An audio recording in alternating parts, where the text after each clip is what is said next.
Okay, I think we are live. Are we? Okay. Yes. Hello, I warmly welcome you to our 85th webinar by the Academy of Space Renaissance International. My name is Sabine Heinz, and I'm the person responsible for our webinar series. And I'm also one of the vice presidents of SRI. And on this 7th of July in 2025, I'm really delighted that you have come to join us. And I would like to introduce you our today's special guest.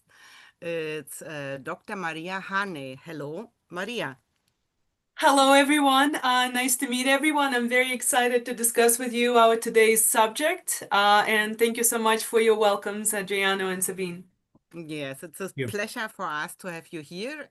Dr. Maria Harney will speak about human health in space, comparing astronautic exploration missions and civilian space settlements. I also would like to welcome Adriano Ottino. He is also one of our vice presidents, former president, and one of the founders of SRI. Hello, Adriano. Hello, welcome everybody. Welcome, Maria. Thank you. Maria, before I give you the floor, I would like to introduce you to our audience. Dr. Hane, an MD graduate from first Pavlov State Medical University in St. Petersburg in Russia, worked as a psychiatrist at Psycho-Neurologic Hospital number 6. After relocating to the United States, she leveraged her professional experience to provide emergency medical services. Dr. Harney collaborated with MMAARS Incorporation, completing 5 analog astronaut missions, congratulations, and contributing to over 10 research projects in space medicine. Her focus areas include tele-anesthesia, telesurgery, human factors, and astronaut well-being. She also oversees the use of exponential technologies during analog missions. Dr. Harney is frequent speaker at prestigious conferences and founded the S.T.E.A.M for Humanity Foundation. Additionally, she serves as the Secretary of the Life Sciences and Biomedical Engineering branch within the Aerospace Medical Association, AsMA. In addition to her impressive accomplishments, Dr. Harney also serves with the Air National Guard, contributing to both federal and state missions. Maria, Dr. Maria Harney, the stage Just is Maria yours. is fine. Yeah, the stage is yours. You may share your screen and start your show. Wonderful. Thank you so much, Sabine, for such a warm introduction. While I'm sharing the screen, I think, the number of the missions actually grew. Also, I'm continuing serving on the board of LSBAB now as the member at large. But I did serve as a secretary for my term, indeed. So now that I shared my screen, could you please confirm you can see it? Yes, we can see it, and you have to make it full screen. How do I do that? You go upstairs and put this sign. Adriano, how is it called? The full screen sign. I have my mouse on it, but I cannot click. Are you working on a Microsoft machine or a Mac? PC. A PC. Microsoft. Okay, so just press function F5. F5. Let's do it. Function, the FN button and F5 together.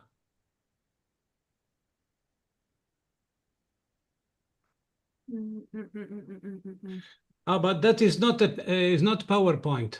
What is that? That's PDF, but I also have PowerPoint. So shall we try that? Yes, better. Yeah, let me do that real quick. Even PDF can go full screen, however. But in the meanwhile, I would like to welcome some of our listeners in the audience. We have listeners from Brunei and also from Berlin. Hello and welcome. And I guess there's also a listener in Spain, Barcelona.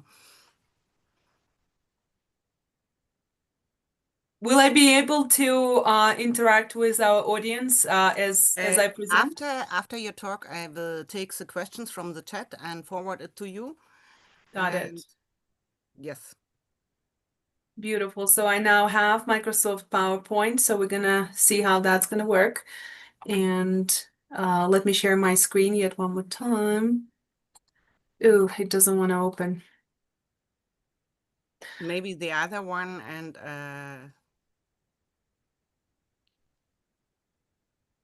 take your time. Let me see how to make it a full screen. yeah, if you are in PowerPoint, it's enough to press Fn and F5 together. It doesn't want to open the PowerPoint for some reason. And then open the other again. So go back to the PDF and we will put We it. will find out. Control L, maybe. Let me do that real quick. Sorry for this delay, but we will make our time and just builds the anticipation for the subject. Lots of good stuff. So give me 1 second. So let me share that one more time with you, and you should be seeing it on your screen right now. Yes. Yes. Okay. I guess it is a. You should have a menu. Third Should button. You should display the menu, the upper menu that is not displayed now. Yeah, right click on the top on the top and see if you can visualize. No, the top. The top, yeah, over there. Out of all the buttons, out of the buttons, right click. Right click on the bar, just on the bar, not on the buttons. So, and jetzt right click. Maximize? Yes. No, a little bit lower, under that, on the bar. That was on bar, I believe. Yeah, a little bit lower, On this one? Okay, let me see. Right. It's not clickable at all. It's not allowing me to click at all. What I can do is I can share the presentation with you, and just every time I need to change the slide, I can say next. You can send it to me and I will run it for you. Send it to me via email. Perfect. Let's do that.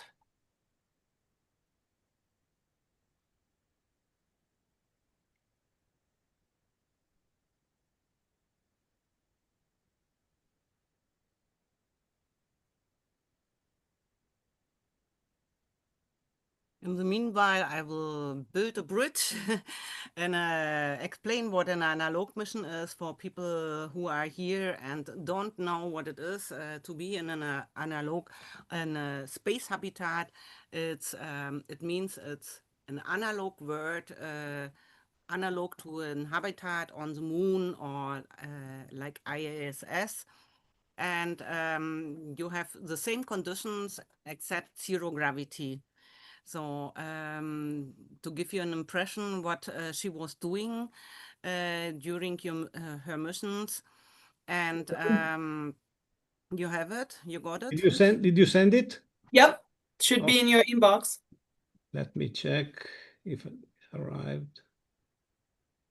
But it's quite fascinating subject, Sabine, you know, because I would love to learn from our audience when we're going to have a chance in our Q&A to see how many people in the audience are analog astronauts or maybe even astronauts. You never know. Is there a way we can communicate in the chat and see if anyone is an analog astronaut here? They can listen us and we can ask, is there an analog astronaut there? By the way, I am. You are? How many missions did you only finish? one in Poland. And and it was Ample Mission 21 from Mm-hmm. Euromoon Mars. You know it maybe. You may know Agatha. I sent her also the link from our. So how many people in your mission did you have, Sabine? We had 4 people in our mission, and we were the first only women mission. And Wonderful. Well, congratulations. And that's interesting. That's kind of our insight into what we're going to be talking about today. And that is the large group of people versus the small group of people. All the missions that I participated in was the small amount of people, 5 to 7 to 8. And that's definitely going to be different from our current conversations on the commercial sector of the space flight when 100 people gonna go. Would you agree, Sabine? Agatha is doing this with 50 people now. She had a mission with 30 people, and but I don't know the result. Hey, can Now you we see have my it. screen? Wonderful. You can start your Yes. lecture. I give you the floor first. Excellent. Well, that was a great. Maria, Maria, Yes. when you want, tell me next slide, and I will run. We'll go to the next one. Thank you so much, Adriano. Okay. So Let's go. we already briefly discussed what is the gist of our subject today, and we're going to compare the astronautic exploration missions and the civilian space settlements. What's the biggest difference between the two? Well, there will be many, but I do believe the training and obviously the amount of people that's going to be going to extraterrestrial settlements and missions will be also different between the professional exploratory missions and the civilian settlements. So let's just go to the next slide. Yeah. During our Q&A, we hopefully can do a poll or ask people how many of you are analog astronaut and a little bit about my experience with analog astronautics. I joined my first mission in 2016, and that was in Vasquez Rocks, California. And I've never heard about analog missions before, but because of my medical background, I was very interested in research subjects, which was connected to the space medicine. And my first mission was space medic missions, and majority of people were MDs or PhDs related to the space medicine and medicine in general. So my first mission was only 5 days, and I thought to myself, well, I'm a fairly fit person, you know, I have this medical background, I should be fine. But what I didn't take into account is a very important factor, and that is the isolated, confined environment. When you're joining the mission, that presents a very unique challenges because isolation and confinement can bring additional challenges that we're gonna briefly discuss today. And when we're comparing the civilian settlements and professional missions, we're also going to be talking about human factor and communication, because I do believe that this is something that you're gonna encounter immediately when you enter the mission. And I can give you an example, a very mundane, simple example from my experience. So on this first mission that I joined, Vasquez Rocks, California is a deserty area, and it was very, very cold at night. So the first day, and I should say Sol, because that's what you call days on Mars, on other extraterrestrial planets. So during Sol 1, it was very cold, and it triggered my headache. And when I had a headache, I started doubting my decision to join the mission. So this example seemed to be very simple, but you can see from this example how one factor can lead to the other. So we had a physical factor, which is cold in the desert, that triggered my physiological response, and in turn, it triggered my my psychological response. I started asking, what am I doing in this mission? What is my purpose? So that leads us to the next slide, because the main factors that I like to differentiate are 4, which is the physical environment, and of course for the space that will be radiation, microgravity that we have to deal with, CO2 concentration, habitability. something that we need to take into account when we join those missions, and that is you're going to have a tight space. You might have a lack of privacy. You will have isolation and confinement, lack of sensory stimulation. The third factor is interpersonal. Groups of people join together. You might know them before, you might not them before, you might like them, you might not. For our mission, we did some preliminary training where we get familiar with the protocols. So we knew each other. People came from different countries to join the mission, so we knew each other for just a few days. So when we were placed in this confined environment, we realized that there are some group dynamics starting to develop. So that all of that is attributed to interpersonal factor. So, and lastly is psychological factor. In my example, it was doubt, right? So I responded to physical environments that triggered physiological and then psychological. So this is, of course, a simple presentation of what's going to be influencing us. And the big question for our subject today, what would be the difference between how those factors going to be influencing a small group of people versus the large group of people, shorter duration flight versus our two-way journey to Mars. So let's take a look at the next slide. Of course, some of those factors that we already mentioned that we have experienced in our missions, and by now I've joined 10 analog missions, and certainly in missions that are geared towards the research, our work and rest schedule balance is sometimes very challenging because we have a high workload. We start really early. The schedule is very tight, and there's lack of sleep. When it's a long duration space flight and there is no variety of activities, there might be boredom that people experience, and for some, the lack of privacy might be a challenge. So that leads to very common to space operation neurobehavioral problems, and of course the most common are depression, anxiety, and fatigue. Fatigue is less specific, but it can accompany a lot of other issues. But all of those things can add up, and of course, whether we talking about 100 people going to space or 5 people going to space, we need to perform certain tasks, and those issues, especially adding up, can lead to perceptual and cognitive performance decline, some memory, attention, decision-making deficits, and some behavioral changes, even with the emotional status changes. So let's take a look at the next slide.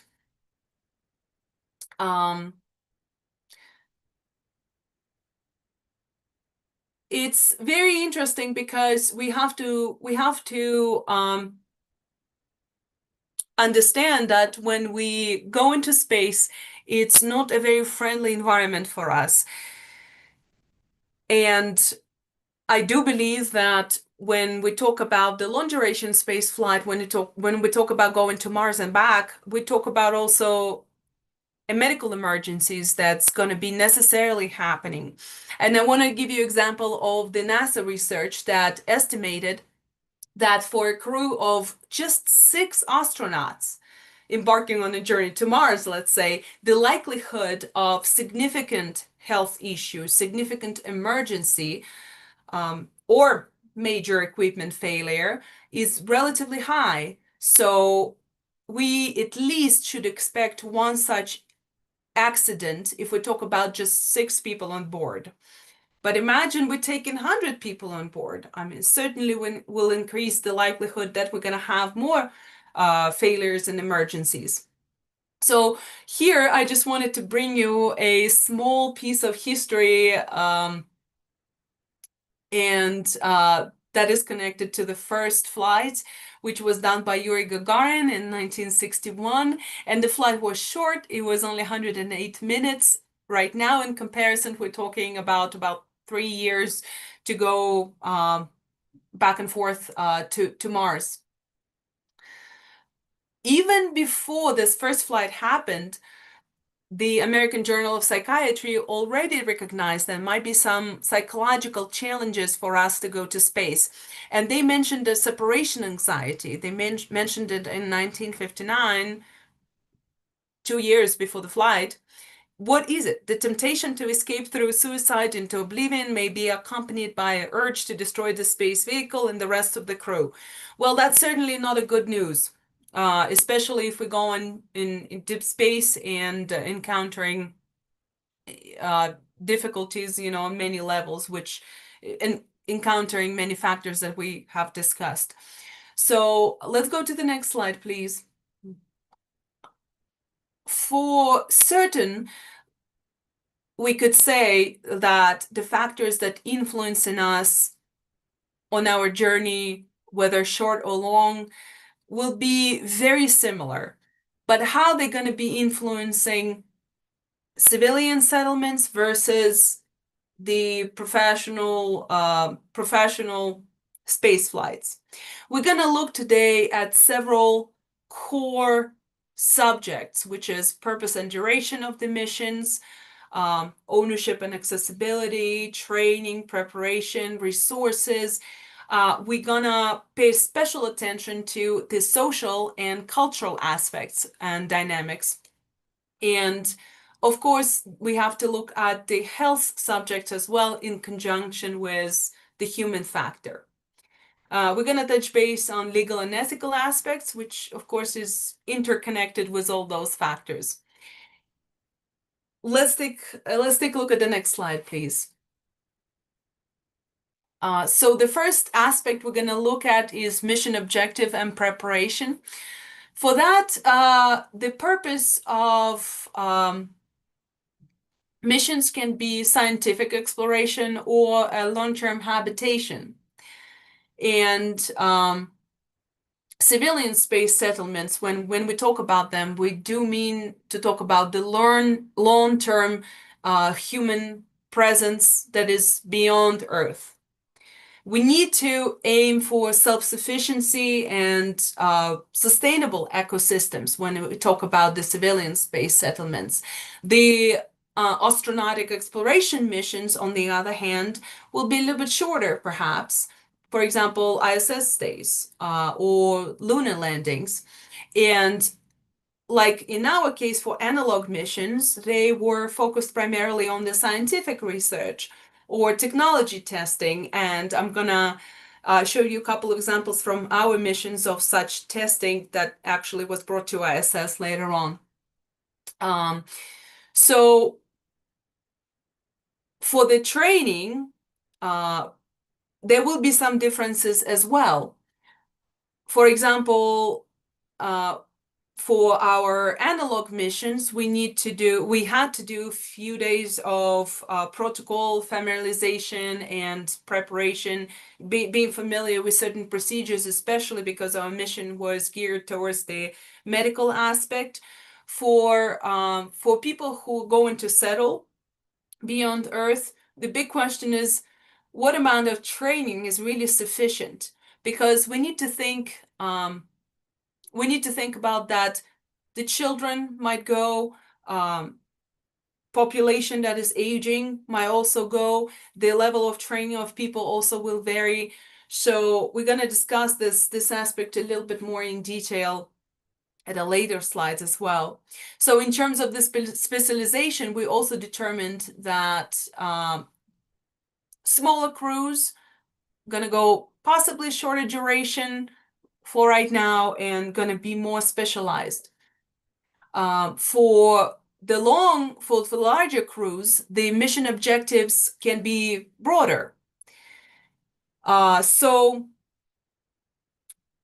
we would certainly have to mention here the amount of skills that people need to bring on board for the small crews versus the larger crews. And from my experience, when we were joining the analog missions with 4 to 6, 7 people, we had to possess multiple skills, and that is on purpose, because if some if one person suffers an emergency, the other person needs to know what to do. While for the larger group of people, the situation is slightly different. They will be assigned a particular roles, and fewer people would need to be cross-trained. So the next aspect of the mission objective and preparation is accessibility. And that is basically the consideration of public or private ownership and access to the space settlements. So for exploration missions, that are usually conducted by the space agencies like NASA, ESA, there's a limited access, at least for right now, and astronauts right now heavily rely on supplies from Earth. For the space settlements, on the other hand, it will be, I believe, be open to a broader and diverse amount of people, like private companies, international collaborations, and will aim to benefit humanity in general. And that raises a lot of questions of why in the first place we're interested in space. And I would love to hear your opinions. Why is it important to you personally or in general for humanity, you think, to explore the space and venture into space? Let's go to the next slide, please. So we certainly need to talk about the resources and how we're going to manage them, because we just said that still a lot of missions rely on supplies of the resources from Earth. So how we're going to utilize it and how we're going to design our habitat, if we talk about settlements, will be extremely important. For example, for the small crews, the situation is a little bit more straightforward because it's more predictable, it's more manageable. However, if resources are damaged or they're exhausted, there are fewer hands to fix the issue. That's why we need to cross-train. For the larger crew, the managing resources will become more complicated, and we will need more extensive medical and psychological support systems. We would probably need to engage the automation and AI, and that you see how those subjects already connect to our ethical and legal questions that we also gonna touch upon. So for resource utilization and sustainability, we would certainly need to aim for self-sufficiency, which we're not at this moment, I believe, not at 100%. So let's move on to the next slide. For the space settlements, our human factor is extremely important to our health and our well-being. Well, how is it connected? Simply, for our first mission that I participated in, like I said, we were engaged with the space medicine and health in general, and we were performing tele-anesthesia and telesurgery. And as you can imagine, if at this point a surgeon or a person who performs the procedure already influenced by the factors that we have discussed, whether it's a physical factor or interpersonal conflict, or he or she has a psychological issue, the performance of a certain emergency procedure, health-related procedure, might also suffer.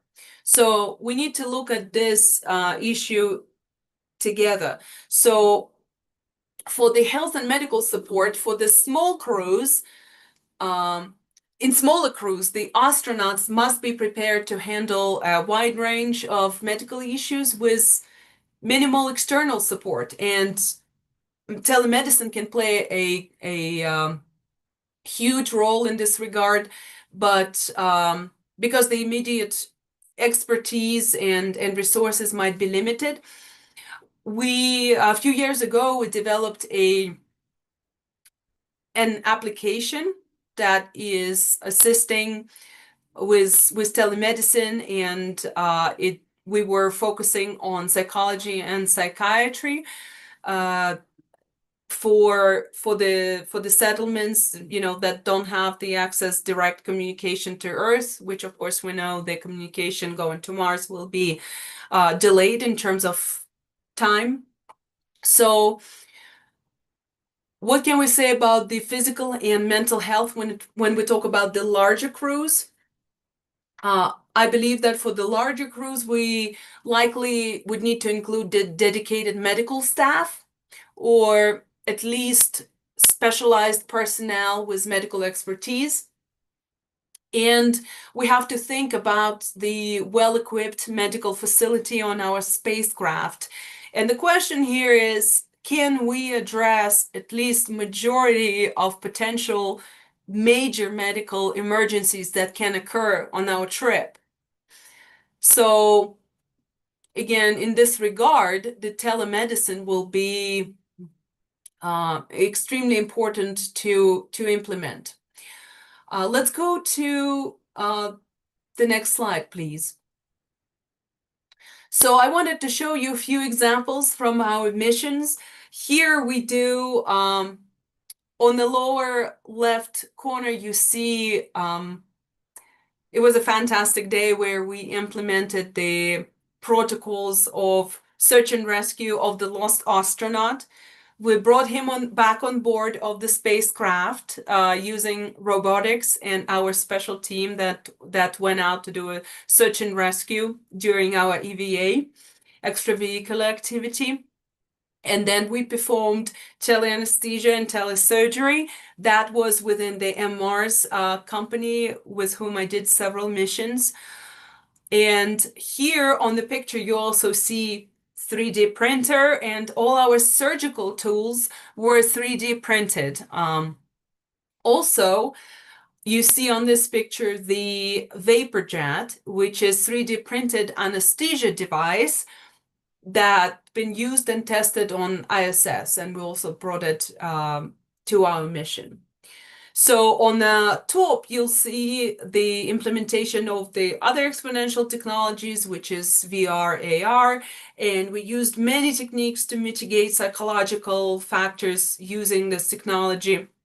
But specifically on those pictures, you see the usage of VR goggles for body mapping. It's a special technique, and if you're interested, and for the sake of time, I'm not going to go into great detail about it, but if you have questions, we can discuss it later. But body mapping is basically a technique where you draw your avatar, or basically a line around your body if you do it by hand, or you can do it using the technologies. And then you collect the images of yourself from various days, and you can see if they present a certain pattern. And if something is outside of this pattern, that might raise a question. For example, we had a member in our team who colored his avatar on these certain colors throughout the whole mission. It was always green or blue, but one day he painted his avatar in red. And what we discovered that day, that he actually had a fever that we didn't know about. So that's how body mapping can be useful. That's just one of the examples. Next slide, please. Just a few words about the biome and human biology. Of course, when we're gonna live together, we're gonna exchange, interact. The interaction between human biome and space biomes are also a factor. And because those environments shaped and influenced by microgravity and radiation, it will present unique challenges for long-term space missions and settlements. And this subject is also very much vast on the human biome and space travel, because we have microgravity impact, we have gut microbes that we need to talk about, and adaptations to the space environment will also be a factor. But how it's going to unveil, we yet don't know, because we've never been on a trip to Mars yet. So our knowledge here is going to be evolving, not only because of the factors that we discussed, but also because different people will be going, and we are not yet aware of all the influences of the deep space on our psychology or our physiology. Let's go to the next slide, please. So here I just want to, oh, that's a fun slide. So here you see a picture of 3 generations. It is me in the center, and my daughter on the right, and my mom is on the left. So this is just to illustrate that we have to think about different generations going, and how the factors will influence us, and how those different generations with people who are coming from different backgrounds gonna interact all together. This is a picture of the 3 generations of females. Unfortunately, I couldn't catch the male lineage because they don't like to take pictures. So that's why I'm presenting you with those. This is more like a fun outside thought. So let's move on to the next one, please.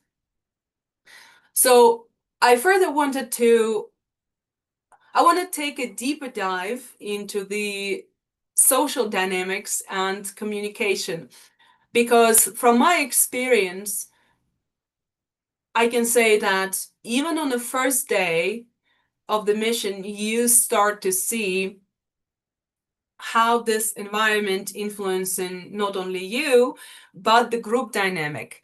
And being in many missions, I can attest that none of those missions were the same. They presented us with various challenges, whether on a health level or psychological level or group dynamic level. I was also part of the first Nepal mission that happened at 15,000 feet elevation, and we also encountered some challenges there. I was part of remote medical team. So social dynamic and communication is extremely important to our missions, because history knows examples when we thought that was just a technical issue that happened, but behind a lot of technical issues might be a human factor error. And even the most well-trained astronauts will eventually potentially make a mistake. People who are less trained will be more prone to make those mistakes. It's also a question of resilience, right? But if you're bringing 5 people on board, 5 people who trained for 10 years to go into space versus 100 people who received maybe some basic training, I do believe there will be some differences, and we can discuss that a little bit further. So group dynamics and in space missions, right? So studies indicate that teamwork and mutual reliance are crucial for survival and mission success. Can attest to that as well. You cannot do everything all at once. You need a team, you need to delegate. And I was a commander in one mission, and that dynamic also taught me a lot. Studies indicate that space missions amplify the challenges. We're coming back to our factor of isolation and confined environment, which I would love to hear your experiences. If you've been an analog astronaut, what was your experience living in an isolated, confined environment? Were you bothered by that, or you embraced it, or you enjoyed it? And again, that would be probably different if we talk about going in space for a few hours just for a parabolic flight, or we're going for a 3-year journey. So for the large settlements, we're talking about bringing people with different backgrounds, different cultural backgrounds. the tension might be escalated. There might be some power hierarchies that we can talk about in this type of environment. And of course, we touch base on resources as well. That will influence our well-being as well. So research from analog missions like MDRS, Mars Desert Research Station. I was part of the remote team during the MDRS mission. So research from analog missions like that can simulate the group dynamic under isolation and confinement, and we can see a lot of insights into human behavior, and findings from those research show that strong leadership, role clarity between the members, and structural social activities are extremely important. So, for example, even though we had a very high workload during our mission, we found the time for social activities. Like we did a painting that was done by all the crew members that is still printed out and hanged on the wall in my bedroom. I love that painting. So that was really needed at that time for the crew cohesion and mitigation of conflict. So for the crew dynamic and communication, what else can we say in terms of the difference between the small crews and large crews? So for the small crews, we determined that will be multiple roles per person, and it means that each person has to be highly skilled, versatile, capable of managing complex tasks by themselves. And the communication flow in the small crews are much easier because it's only 5-6 people. So even though there's a small amount of people, you'll still feel the pressures of isolation and confinement and redundancy, potentially interpersonal conflicts. However, for the larger crews, this set of crew dynamics and communication will be slightly different. So for the larger crew, it would require a more hierarchical organization, and we need to divide our labor and assign a more specialized roles to people. And of course, the communication will become a little bit more complex because we need to go through this hierarchy, and we are going to have more people with different backgrounds. So social dynamics challenges will increase. So for psychological and social consideration, in terms of the small crews, we can talk about the stress, the fatigue, the interpersonal conflicts. For the larger crews, as we established, it will provide for more social diversity, and we would potentially need to implement more support systems that will mitigate and reduce the feeling of isolation. The larger crews will also require more structured social activities to maintain morale. Like I give you an example with the painting. We also did implement some techniques using the VR. If you want to go for a walk, you certainly cannot open, the latch and just walk off.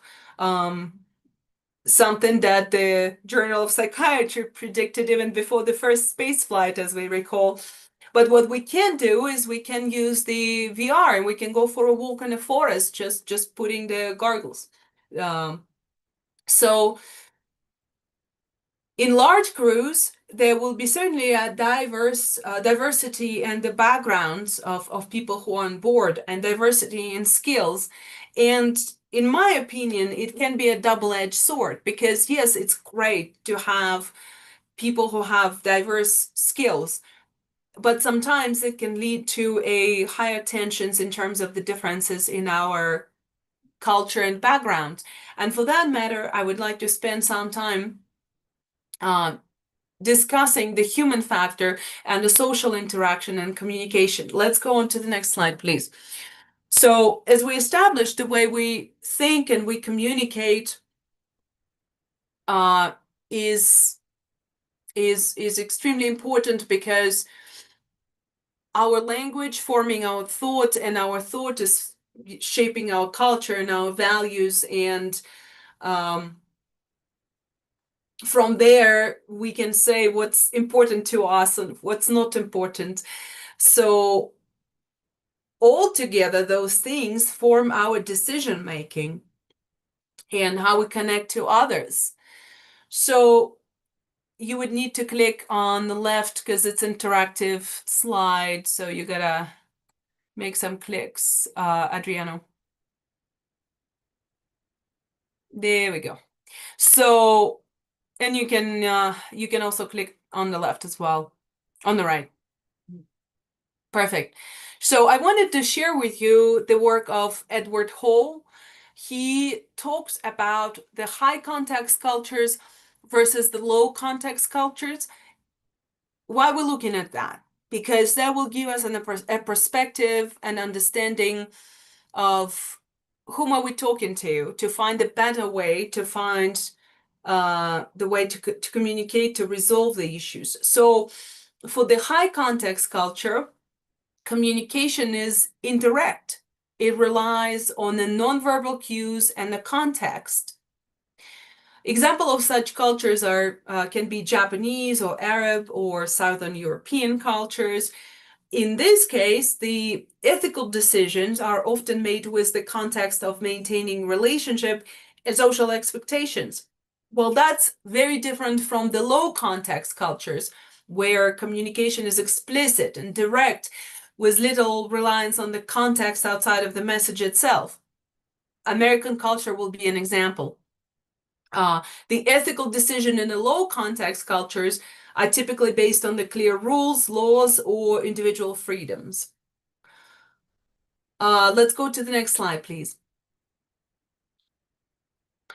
So actually, before we're going to make those clicks on our interactive slide, what I wanted to say before we move on, that regardless of everyone's differences, we always have to remember about the dangers of stereotyping, because while it serves some good, for example, it allows us to make the decisions quickly, it also often doesn't tell us the full story. It's often incomplete, and we need to remember that, because both styles of communication that we just discussed can be affected by multitude of factors like age, gender, social class, ethnicity. Also, many cultures, you might be wondering already that question, but many cultures exhibit the blend of the high and low context communication, and it will depend on the situation. Also, cultures may shift along from the high to low and from low to high, and some changes might be happening to American low context culture as well as we speak.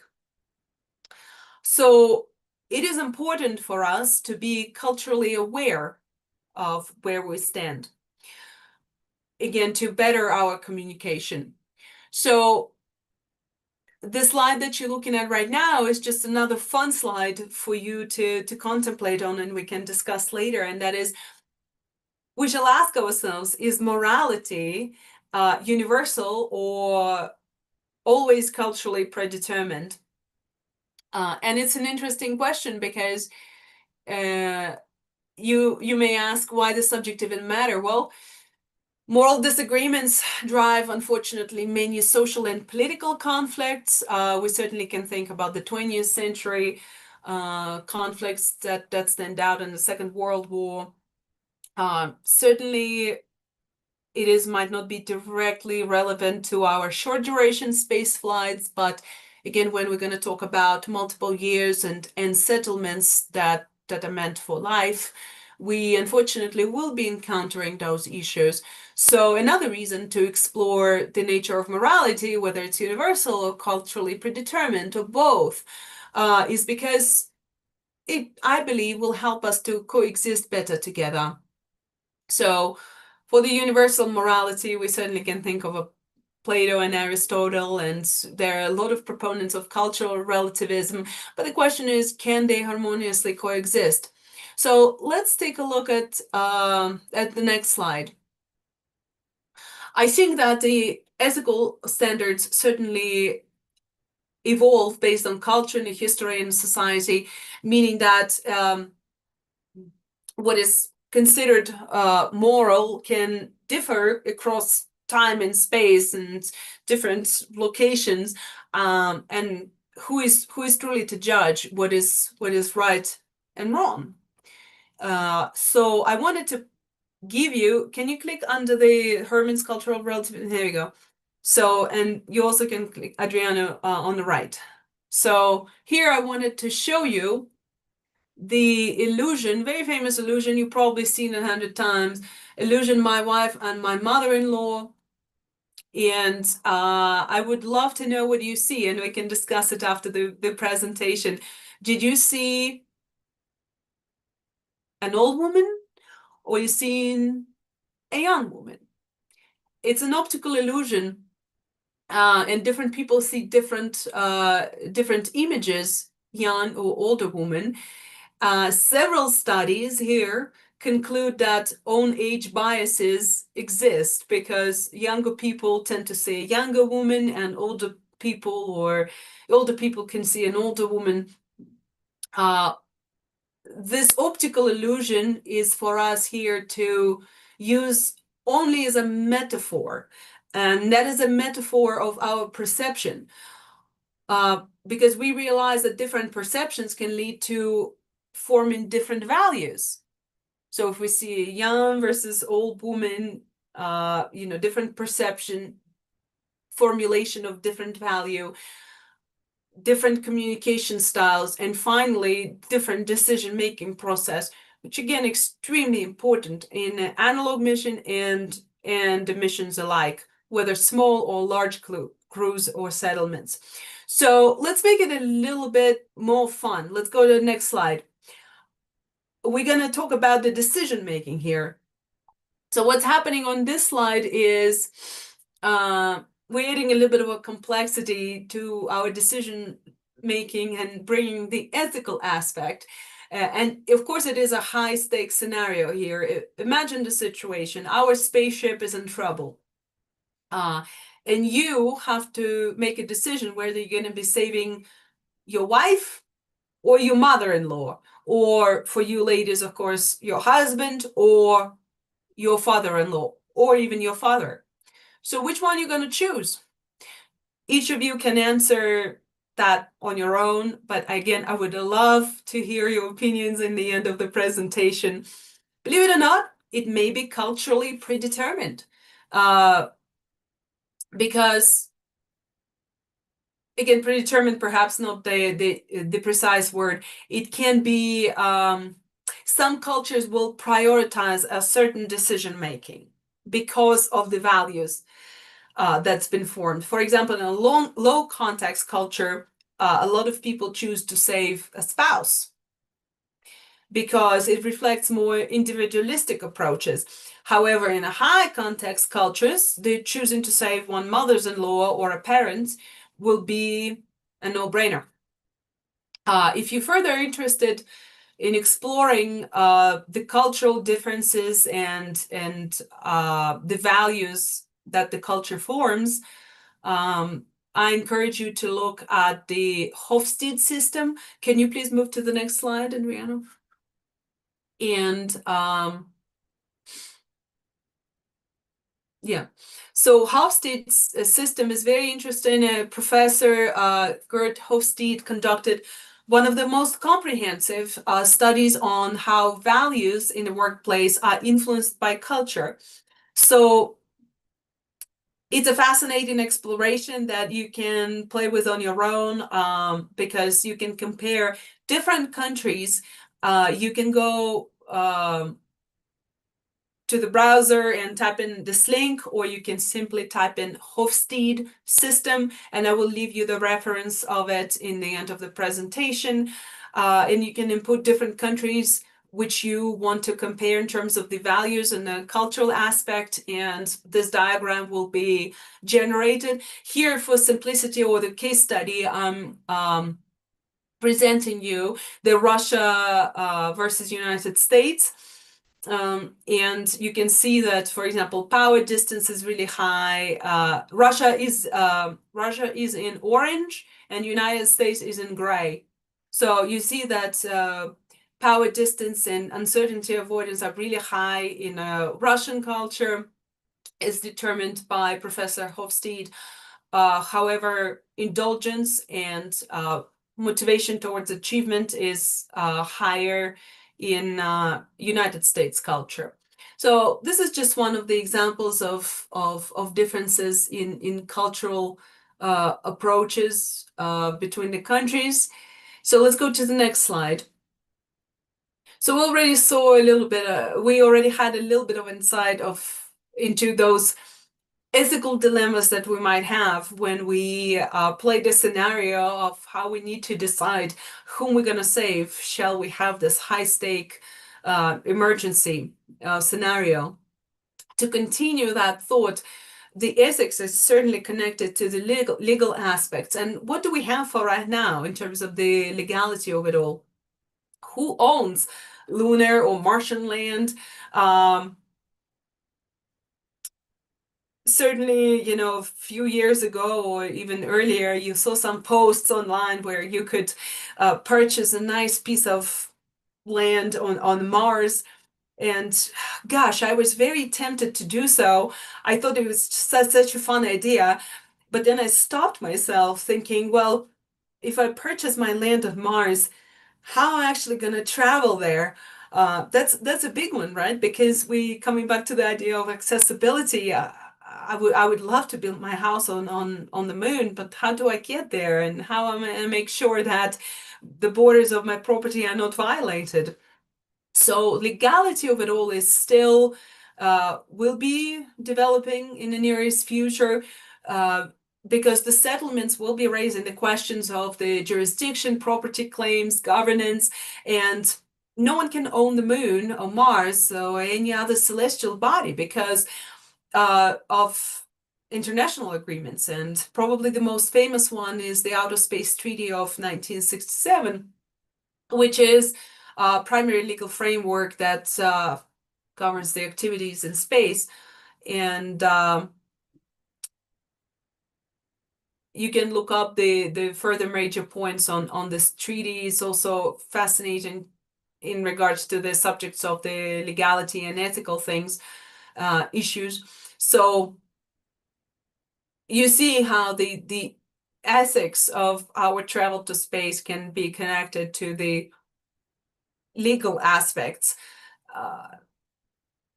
how it all going to be influencing our decision making as well. Because even right now, we already have great developments in the subjects of what if someone dies in space? What if someone dies on the surface of the extraterrestrial planet? So accidents, what are we going to do? Do we keep the body? Do we return it to Earth? Other questions that we touch base on is AI. Shall we use AI? If we should use AI, to which extent shall we do that? Should we increase the space tourism, bring more people to space? Will it influence the environment? If it will, how it will influence the environment? And if this influence on the environment really worth bringing all those people? Those are open questions that are up for discussion. So as you can see, could we move to the next slide, please?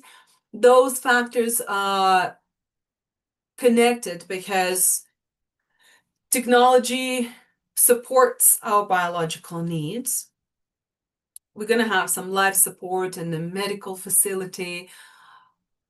However, our social cohesion and communication will ensure the mission success because there will be less conflict because we will understand how to communicate better and communicate in the challenging conditions of the space with its factors that it presents to us, like radiation and microgravity. We need to focus on multidisciplinary collaboration and training, of course, developing the policies and developing scalable biotechnological solutions, because we touch based on that we need to be self-sustainable if we're talking about the habitats. Let's go to the next slide, please. So here I would like to just briefly sketch some path forward. And I do believe that we need to invest a little bit more in research, especially the long-term space habitations and effects that it could possibly bring. I believe we do need to embrace the international cooperation. And for that matter, we will have different people brought on board of the spacecraft, whether the real mission or analog mission. And from this perspective, I encourage everyone to join an analog mission. Even if you're not professionally pursuing that, I do think it's a very unique experience because, again, of the confined, isolated environment, you will see for yourself how that changes you and how the group dynamic starts to unveil. This is a transformatory experience, truly, because you learn about yourself when you join the mission, and that's very valuable. And also you learn how you fit, how you react, how you communicate. And I would say that I actually had a question from one of the participants the other day, presenting a different subject, but he asked me what was the greatest takeaway from all the missions that I've been in. And I think it's very important not to react if you have like a conflict or interpersonal issue, but rather respond and give it a thought. And I think sometimes those things are kind of undermined a little bit. So what else can we do to build our path towards our space missions and settlements? That is, further develop the technologies. We need develop support systems and the medical facilities on the space of the aircraft, radiation shielding, and of course technology for this self-sustainability and resource utilization. And I do believe that it is important to talk about space and our journey into space, because a lot of people are busy with their day-to-day tasks, and sometimes seem to be too far away for us to think about the space settlement or going to space. But I have to say that my journey being an analog astronaut and being involved with space medicine changed me a great deal. I haven't looked into the sky for many years before I joined my first mission. It started changing the way I think about our universe and reality. And I think from this perspective, it is always a valuable thing to educate and inspire someone to experience analog mission or engage with the space medicine. Could we please move to the next slide? I know that we discussed a lot of subjects today.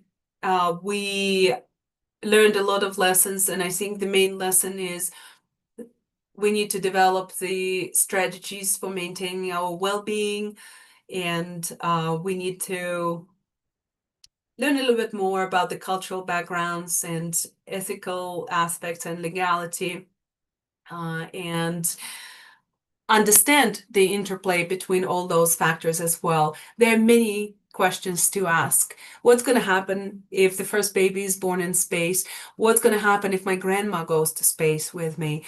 How long my grandma need to train to go to space? All of those subjects matter, especially right now when the commercial sector of the space flight is growing. So as you can see, even though we have a great deal of differences between the professional research missions, short or long, and the long duration space flight with the goal of the human settlements. The underlying factors are very similar, but we just need to persevere and use our best judgment and skill, develop our skill, educate ourselves, and then we're going to be ready for our first journey and first settlement on Mars. So I think that concludes my presentation. I'm happy to answer all the questions that anyone can have. This is the reference for you guys. And of course, it's a selected list of references. It's not all inclusive, but I wanted to include the Hofstede system here. Canis, he developed this classification of the factors that I think is very handy. So yeah, that's the reference list. Thank you so much for this A pleasure. interesting lecture. I'm really glad to have you here, and I see in the chat that Dr. Celia Avila Rauch is also here listening your lecture. And Celia, if you are listening, I sent you the Zoom invite, so maybe you want to join us and we have a nice conversation with Maria, because Celia was the psychologist in our mission, and she has joined several missions from EMPL. And so you can interchange. And I was with her in a mission, and you asked me for, I hope she will enter in the chat, in the Zoom soon. And is she entering? No. And you ask what was for us. So I was trying to examine the impact from creativity and art to isolation, to being in isolation. But we have been there only 1 week. And I think 1 week is not so much it's not so much like 2 weeks or months or sometimes more. And I found very interesting what you said about to be a small group of people and a large group of people, what are the differences. What I observed was that we had 2 young girls and 2 elderly ladies like me, and she is trying to open her computer and she will enter, so we have a nice conversation then. Great. And I think as we had a mixture in age, it was really nice. So Yeah. we had a really great team. And for 1 week, you can control yourself. You can say, oh, we want to make it. And we get a really nice critique. They said we did it very well and so on. And but I heard also from a guy who was on a mission, and he went crazy because he was in yeah in shelter, yeah, so, and he started to destroy things, as what you said. And it is I don't know what is your experience. You had 10 missions, so I would like to listen what your experience is. We didn't have a full psychotic breakdown in any of the missions. We had some challenges with the anxiety that was during the Nepal mission, but also there were some other physiological factors dictated by the physical environment, which is the high altitude. So it was a very unique mission. But we did experience the plethora of those things, primarily anxiety and primarily in the realm of the group dynamic. But as you rightly said, sometimes it is very challenging to determine what's going to happen during the short duration and a low fidelity, which means simple mission, right? Simple mission, short mission, even though even on the longer missions, sometimes astronauts might not be reporting, certain challenges, and there were no psychotic episodes that are being reported. However, we do know from the studies that are relatively longer duration from the submarines living, right? 6 months duration. They were about 3 to 5% of the psychiatric issues. Be reporting, certain challenges. You have to. Hi, Celia. Hi, Celia. Adriano, can you make us four? And Cia, you have to. Hello Yeah. and welcome. You have to mute your telephone or the other device because we have an echo. No, you can unmute your computer, but we have an echo from your other device. Yeah, so yes, it's definitely like you said, Sabine, short duration might not necessarily show us some aspects that might become really evident in 6 months or a year. But that will come down to selection process, training, personal resiliences, other factors like biology related biology. So, but we did, even on the shorter missions of 3 weeks, sorry, we did experience some cases of anxious behavior for sure. Okay, Adriano, can you put the vision to all of us that we are seeing all on the screen so that the audience can see all of us? I think we are all. No, we have only the speaker in the screen. Maybe you can switch it. And No. Yes, I don't see the chat. I can give you the chat soon, and I would like to welcome Dr. Celia Avila Rauch. She is a space psychologist, and she was in our mission, and I know she has some questions. Yeah. She was the one who put the questions in the chat, and she can ask the questions directly. And I hope we have now a nice conversation or discussion, because she also has joined about 10 missions. Or how many missions do you join? No, I was supporting 10, more or yeah. less 10, or a little more. Yeah. And then I was participating in only two. Okay. Yeah. Don't say only two is the well of information. And nice to meet you, Celia. Yeah, nice to meet you. Thank you so much for the wonderful presentation. I'm agreeing with everything you wrote down, and also the books. I have the books as well. But for me, the question was, I'm going in a different topic and jump in. The question is, you were talking about many things, but do you think that the purpose, the individual, when we know the individual purpose, every astronaut or the simulation, people want to go in a mission, could be is above of the personality, difficult personality traits? I think for me is when we are talking about psychological safety, and we are talking about a team, team building, and of course, what you say is everyone has a different vision of the reality or the intention or perspective, whatever.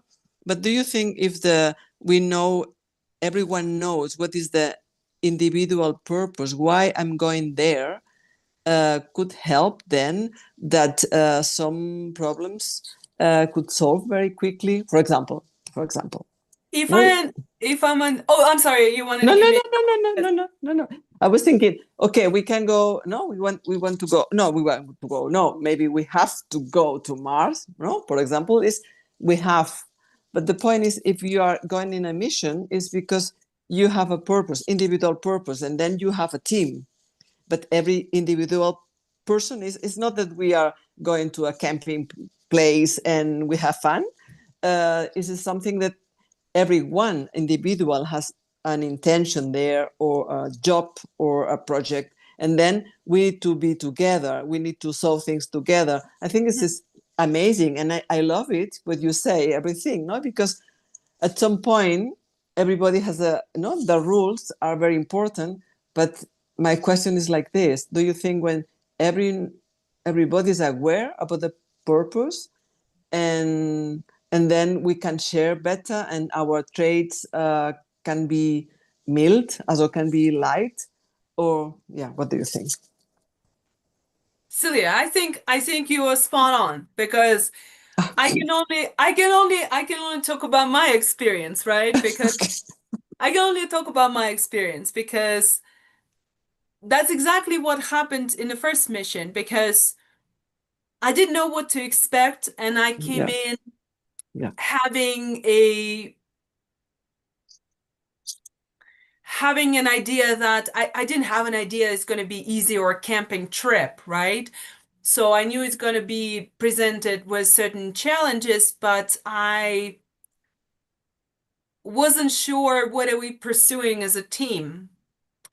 I was interested in a research project as an individual, but that vision evolved within 1 week, because the mission on its own had a goal of accomplishing certain medical protocols that have not been cohesively tested altogether. And when we were clearly communicated and presented with that mission that was cohesive for the whole team, the experience transcended the individual purpose, so to say. So I do think that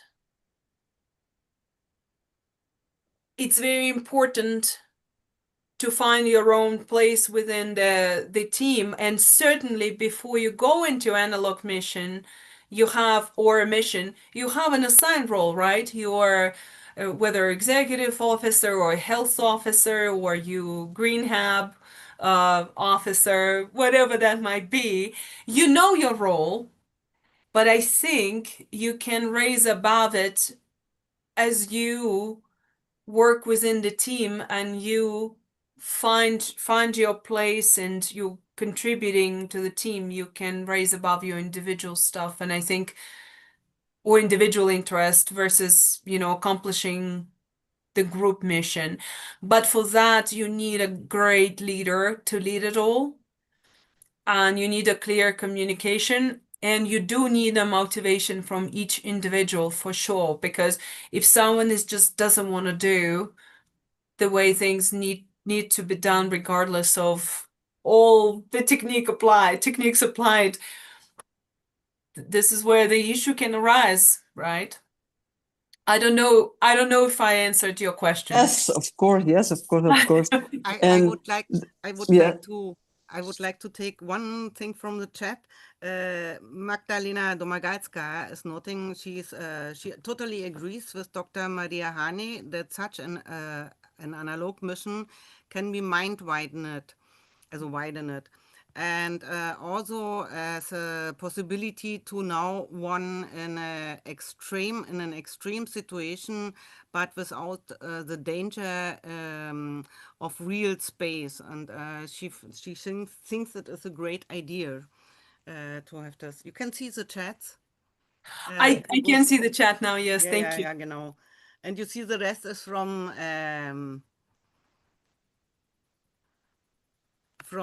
Celia, so we can go on. I wanted will to love. mention this because it is really a nice idea. I agree with Magdalena that you can test all this, and you have the possibility to cut it. Yeah, so have not the risk of space. At least you can open the door. Okay, you will not do it because you will fulfill the mission. And what my experience was, I think you mentioned it also in your talk, that you have so many tasks to fulfill, technical tasks. And for me, this was the worst part. So to fulfill all this task, and I felt technically or digitally overloaded with Right. all the things. And for me, the isolation was not the problem. And for me also was a problem the noise from the machine, from the air machine, that was all the time, and that I found really annoying. So it's like being in an airplane all the time, and I like silence, so quietness, and for me this was Absolutely. So it's something that you learn when you join the mission, because you might have some preconceived notion about it, and when you go into the mission and you experience it, you didn't even know this thing could cause an effect on you, such as, yes, being annoyed at this thing. And then you're like, I never knew. So you're kind of learning about yourself, and you're learning about the emotional regulation, and you're learning about the group dynamic, and you learn how to yes, communicate. And um, I do think that everything that we do in life certainly changes us. Every minute changes us because of our brain neuroplasticity. I'm a big proponent of that. But experiences like this are very unique because of the environment. yes. And I have Well, another if I other can Um, say I, something, Yes, I of would, course. I I, have.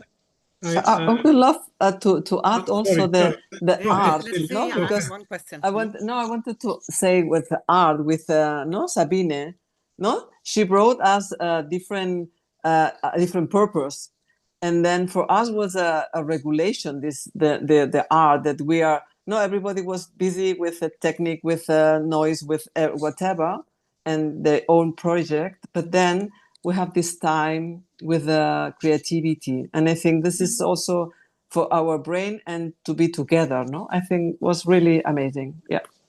Yes, and Absolutely. yes, I have to mention that I was together with Celia. You can switch on your camera. It's nice to have to see you.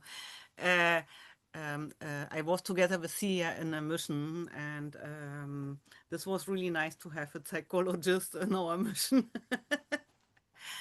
I think it is very important if you have long-term missions that you have a person who can help you to regulate, but also the art regulated the people that we experience.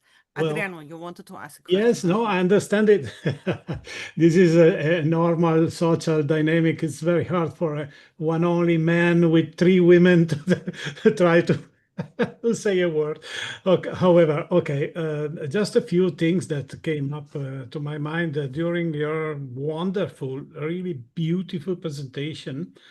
I Thank am you. really impressioned because I am seeing maybe for the first time that in a study, the difference between astronautical missions exploration and space settlements is so analyzed in details. So I'm very happy of that. And I hope that maybe you reacted to our requirements because for Space Renaissance, this is the focus. We are thinking about civilian space development. We are thinking about expansion. So we are thinking about the change of paradigm between exploration and settlement. So I'm very happy that your study is going so deep inside the dynamics, the social dynamics, because of course when I think you catch the point. The real point is the difference in the number of people that are going to live or to do something in space. If we are talking about a small crew of very selected people, then we can try to predict some dynamics, interpersonal, and so on. If we think about 100 people or more, that becomes very much more difficult because there are other processes that come in that are social dynamics, are mass psychology, cultural and ideological differences, and also different governance models that people can have in their Absolutely.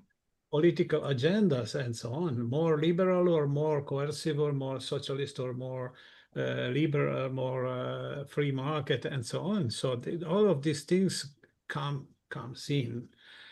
And I would add that when we talk about social dynamics, if we look at Earth, we have to be aware that there are not only cultural differences, but there are also social differences in terms of industrialized societies or pre-industrial or tribal societies that, however, have a modern lifestyle somehow, but they don't have all the changes, the social changes that came up with the industrial industrial revolution. So these are other important differences. And also, if we look at Earth, we have to think about the social fear that come up when people don't see a future, when the people don't see a possibility of growth, of social growth, that their children will live better than them, and so on. They don't have a faith in the future, and so there are deep other things that weight on the balance between harmony and conflict. When it will prevail conflict, when people is scared that they cannot survive, they cannot have a future, they cannot have a social growth and all these kind of things, then people is keen to become violent and try to defend themselves and their family, no, their children and so on, using and become aggressive and so on. All of these dynamics, because yeah, the fear can be real due to real condition, but can be also perceived by media, by news, by fake news, by a lot of things. No, so what is your question, Adriano? Because you're giving another lecture.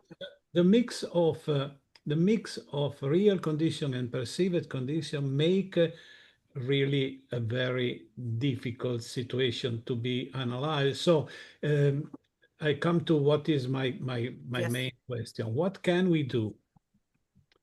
What can we do? What should we do? Because we are working to trying to support civilian space development. We as non-profit associations like Space Renaissance, you with your group that study and try to build education on these subjects and so on, and other actors that are thinking about civilian space development. What is our main duty? What should we try to prepare to support harmony versus conflicts? No, I think yeah, the main objectives you have listed in your presentation when you say the path forward. No, when you say to think about protection from radiation, to think about low gravity problem, so simulated gravity and so on, to have a green environment in the habitats, because we cannot live in iron cages, and to try to prepare as much as possible beautiful space environment also. Also the beauty is important, no, for the well-being. I would say maybe the beauty is more important than other things. Okay, not of the life support, supporting system. So I want to say that I'm very happy of. I know this is a longer comment, but this is always. Yes, so, always. and Sabine know me, and she always try to cut me, but I don't. Yeah, but I want to hear everything about that mission that you participated in, Adriano. Yes. No, I never We participated. can invite you for a talk, Okay. Adriano. You can I will give a be lecture. very happy to participate if possible, so we can talk about that. And first of all, I want to invite you to join SRI, because your skill and the quality of your study is very, very much important for us. So please join. I will send you the link. It's very simple.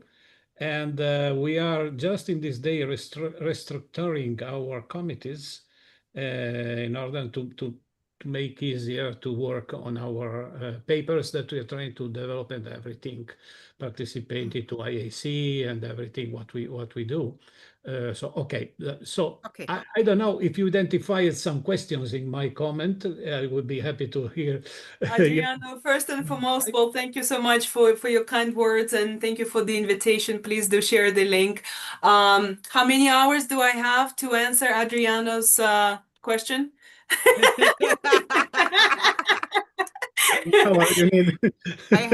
I have a question from Susan still here in the chat. So may I ask briefly to may I answer briefly to Adriano? So I think the main question that I have identified was harmony versus conflict and larger group of people versus smaller group of people.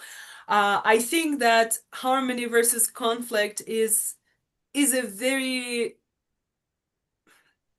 difficult subject, and I could possibly answer it with Jordan Peterson notion of every time we are trying to communicate, we're stepping on someone's something, someone's belief or someone's notion, and it's inevitable that it's going to happen. For us to maintain the peace, we have to maintain the peace within ourselves by not reacting, by responding, and I think that will be the key to it all. Yes. But that would be a short answer, if I may. Yes, I agree with you. Okay, I go on with Susan. Yes, Maria. Yes. Okay. Susan is asking, you were in multiple analog crew, including Nepal missions at remote team, as a remote team. What was your experiences that you learned from each fidelity missions? For example, low fidelity to high fidelity. Yeah, Nepal definitely was high fidelity, but I was remote medical team. I was not participant in physically in Nepal, even though I was in Nepal once. So the difference is, wow, the first thing that came to mind was selection, because we employed a similar selection process because the duration of the previous missions and Nepal mission was similar, and majority of Vasquez Rocks and MDRS are shorter duration missions. So was Nepal. So we employed a similar selection process that did not really, that highlighted that the flaws might be that we have no way to fully verify if the person is telling us the truth or not, because we do think that the person who had anxiety issues had the previous issues with anxiety and emotional disturbances, so that was not disclosed. So I think the selection process need to be a little bit more thorough, and not that it wasn't, it really was, because it includes several questionnaires and the personal interviews and psychological tests and physical assessment from the physician and all that stuff. So the process is still thorough, but it just goes to show that sometimes we cannot predict all the factors. We just can't. Yes.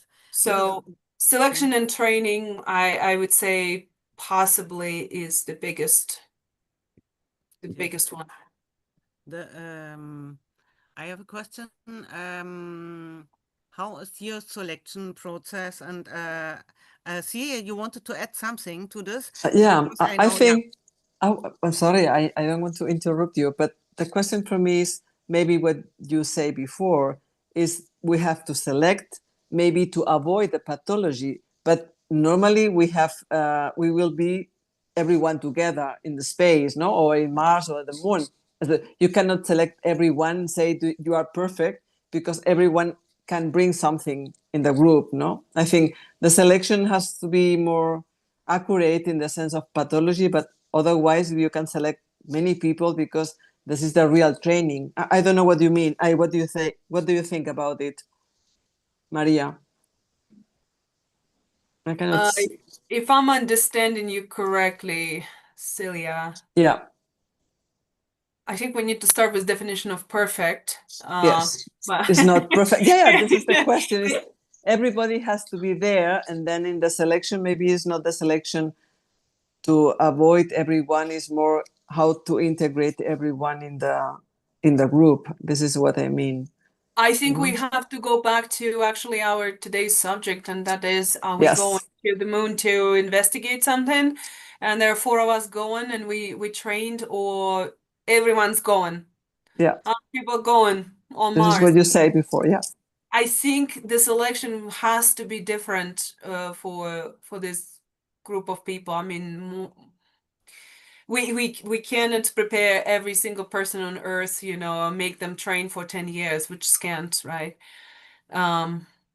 It's very tricky because we need to draw the line if the person presents some danger to the community of the spacecraft for whatever reason, and that is not so much even perhaps with the physical challenges. That will be probably a question of how the facilities are equipped, but rather a mental health.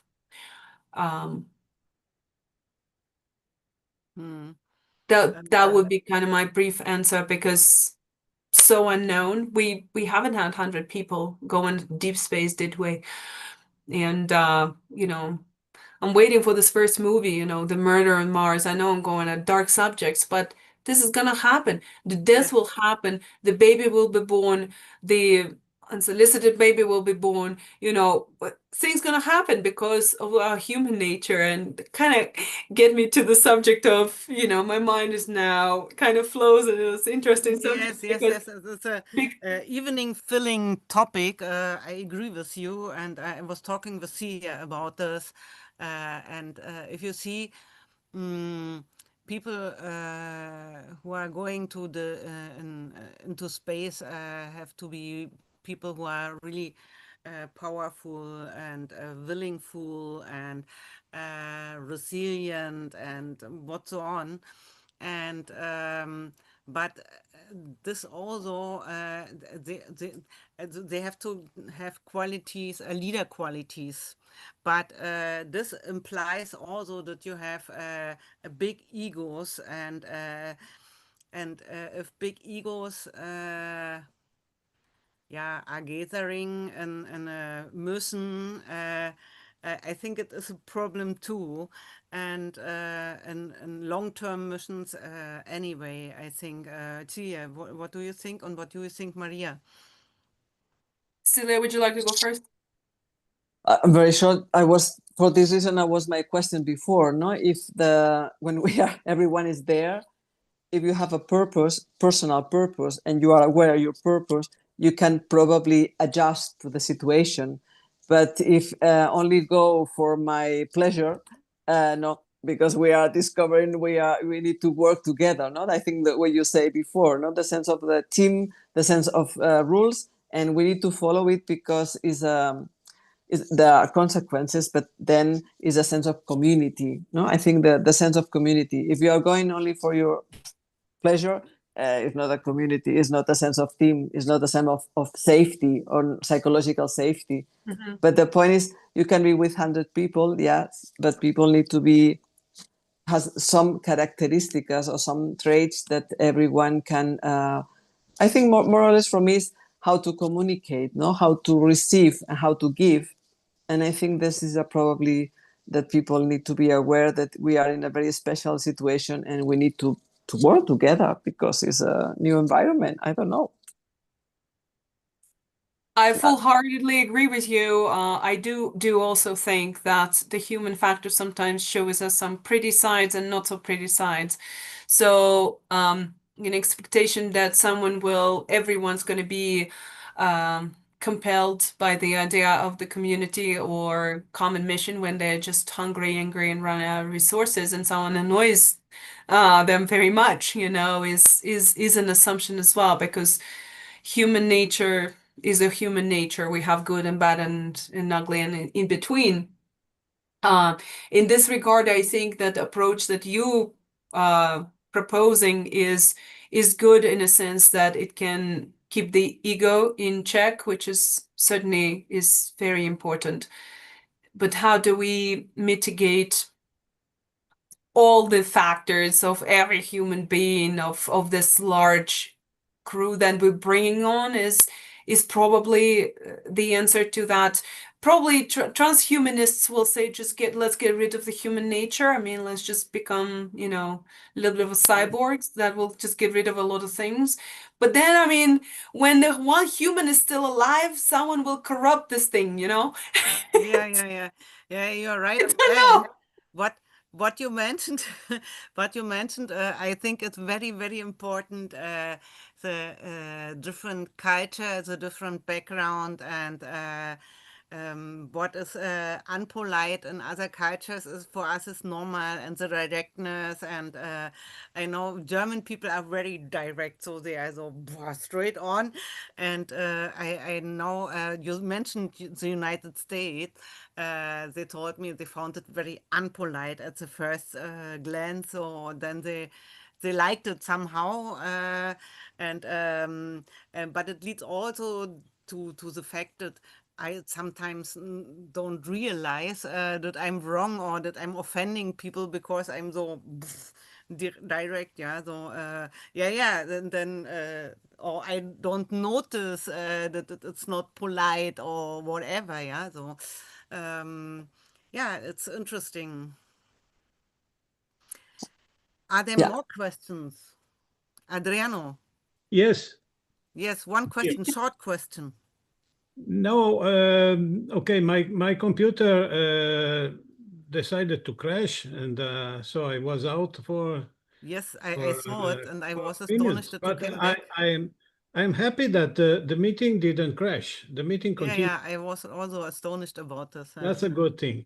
You did it And well. we're happy you're back. So I also think what Adriano brought up as a subject is very interesting, and that was, I think what you mentioned, Adriano, is how society is kind of getting used to the different technologies and how we kind of on the different stages of acquiring, understanding, and deploying those technologies as well.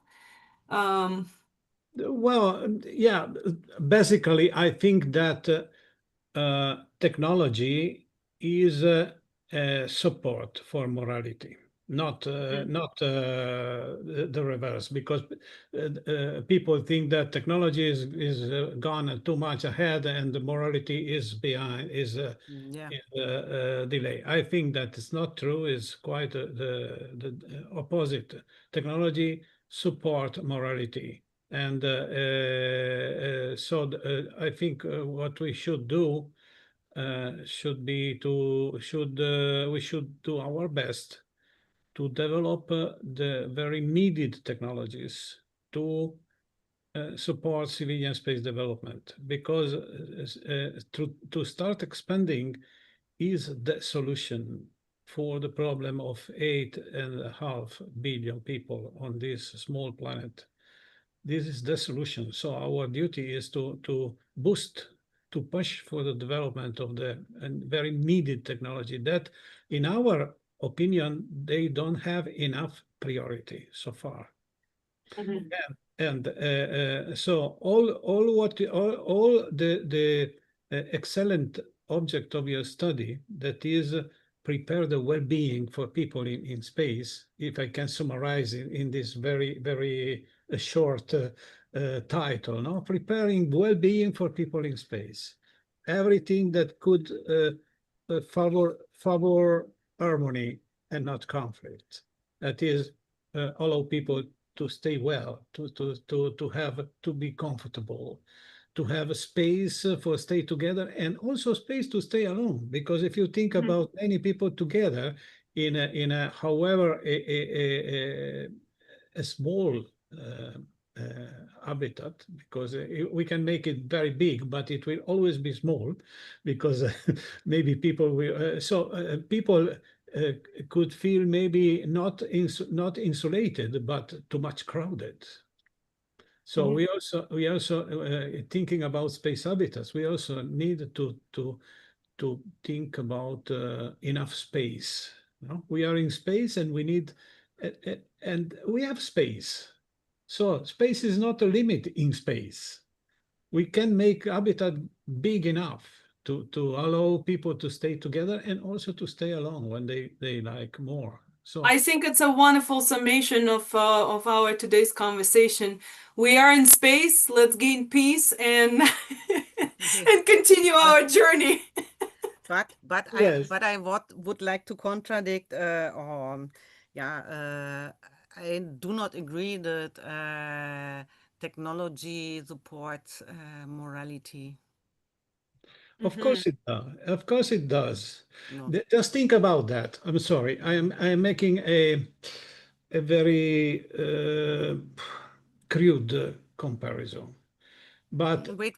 Before you do it, let us ask Maria and see what they think about this. Without your, do you So think the statement is technology? technology supports morality?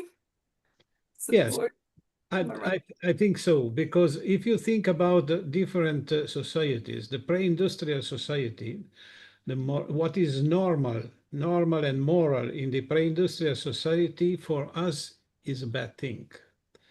Just making an example, if I had to travel in different countries for my job when I was working as a software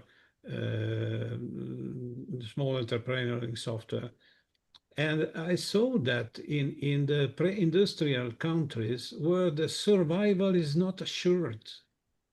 So people have to invent their economy day by day. And they don't have a salary. What the industrial society gave us, salary, mass security, no? Security for the mass of people. That brought this thing brought a grow in the morality, in the ethic. In pre-industrial society, it's not strange that a father can offering you his daughter for $5 a day. This is normal, is moral in that situation. You cannot say, you're a bad guy. You are trying to sell your daughter. You cannot say that, because the difference for them will be to have something to put on the table each day or not. And so I have here. So that's why I think then if you think about what the industrial society brought to us, Yes. yes, it brought pollution, it brought exploitation, it brought a lot of bad things, but it also brought to us education system at mass level, sanity, health system at mass level, possibility to send your children to the school, possibility to a lot of things, to be dressed in a decent way. These are the gifts of the industrial society, together with the bad things, because we know very well the bad things. But however, all of this situation that we have in the so-called advanced countries, that we are going back, of course, because we are destroying our industrial society and we don't have anything to replace so far. However, what we have is a level of dignity and a level of ethics that is grown up thanks to the industrial society. This is something that I think it is not communicated enough in the education systems, because we still think about criticizing the industrial society. All of these criticisms are not actual anymore, because we don't have anymore the big factory. We don't have anymore that kind of production. No, we don't know what we have now. Something very unstable, no? Unsteady. I have to interrupt you. I'm I sorry. have I'm sorry. from Meddling Martian regarding this topic a remark. He is saying some variant of the iron lung. I think it belongs to the first question about technology. And he is asking, do you believe ethical decisions, understanding has been bred out of us by nature evolution? And do you think the use of carbon chlorine peroxide bleaching of wheat flowers might have established such effects with overwhelming speed? A multi-carbon silicon composition used to create solubility in non-water soluble materials. So Can you repeat first question? the question was from him. Do you see the chat or? I see the chat, but I feel like I don't see the whole chat for some reason, because when I'm scrolling, I don't see the questions. The first question was, do you believe ethical decisions understanding has been bred out of us by nature evolution? And do you think the use of carbon chlorine peroxide bleaching of wheat flowers might have established such effects with overwhelming speed? And he's additioning or asking also a multi-carbon silicon composition used to create solubility in non-water soluble materials. I still couldn't catch the first part of the question, but I think it kind of connected to the ethical environmental question conjunction. So yeah, the technical what was what you said ethical technical beats technical the advancement versus sacrificing genau. something. Oh, it's a tough one. I think we should have an additional presentation and discussion on the technology and morality. What do you think, Adriano? Yeah, so we can invite you again. I think we can have a. Yes. Yes. So. I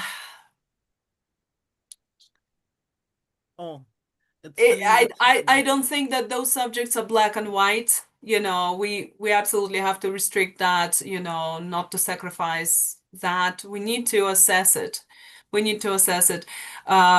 the person who asked the question could reach out to me, because I couldn't send the first part of the question. I put my email in chat, and for everyone else who had a question that has not been answered just yet, you're welcome to follow up and ask your question. Put the chat, the email address in the chat. It's drmariaharney@gmail.com, all one word. I will post it in the chat. Okay, thank you.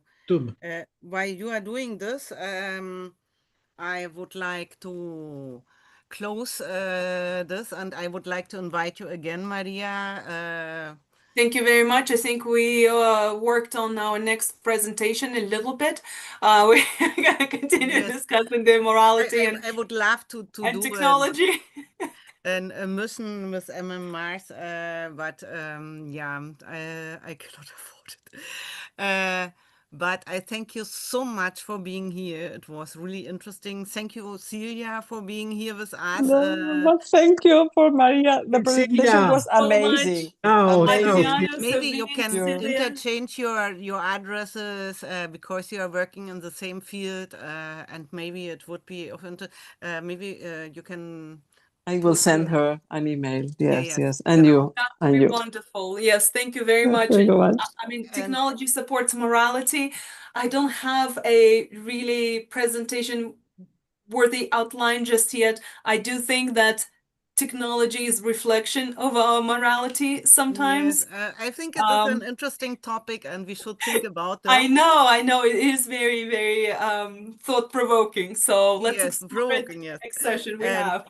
I thank the audience for being here with us more than 2 hours, or no, 2 hours now. And yeah, but it is the purpose of this webinar. My idea some years ago was to build a bridge between art and science and all interested people. And I give the speakers 1 hour's time to present their topic, and we have lively discussions afterwards. And I love this because so you can go into the deep. Normally, nobody takes the time to listen to a scientist or a specialist, yeah, to their topics and to discuss it, because in conferences you have 20 minutes and to present your Yeah, work, 15 and minutes. it's not Quick. enough, also it's far away from being enough, and so you can dive deeper into your topic, and I really like this. And Even because we like discussion and we yes, and genau. and topics rise up and we could Yes, discuss genau. for another 2 Also, hours now. feel But invited however, again. we'll do it again. Yes. Thank And you very much, thank you Maria. to our audience. Very As happy to see you I here. hope to see you Thank you. again in 2 weeks. Our next speaker will be, I had it here, but now I lost it. Moment. It's always, I open so many. I can tell you, just a moment. I can tell you this too. The next. Who's going to be first? And the 21st of July, we will have Quentin Parker, Quentin Parker. and he will talk about a healthy space environment for all, avoiding the Kessler syndrome. Yeah, it's So about maybe particle it's interesting debris. for you too in 2 weeks. And Yes, I would like a link. yes, the link you will find in our website, Space Renaissance International, and you will find scrolling down the webinar series. But Excellent. also, maybe you can put it in the chat, the link, the YouTube link. Yes, I'm doing that. Ah, yeah, you Perfect. have it, take it out. That is okay. You That copied is the it? link to the next webinar, and I also put the link for In the the chat registration. For the yes. registration as I member. saw that. Thank you. I appreciate you, Adriano. Okay. Great. I thank you to our audience for being so patient and participating in the talk, and to Maria, Celia, Adriano, and I hope to see you again in 2 weeks, and wish you all a nice evening, a nice week, and thank you so much. Ad Astra. Ad Astra. Thank you, everyone.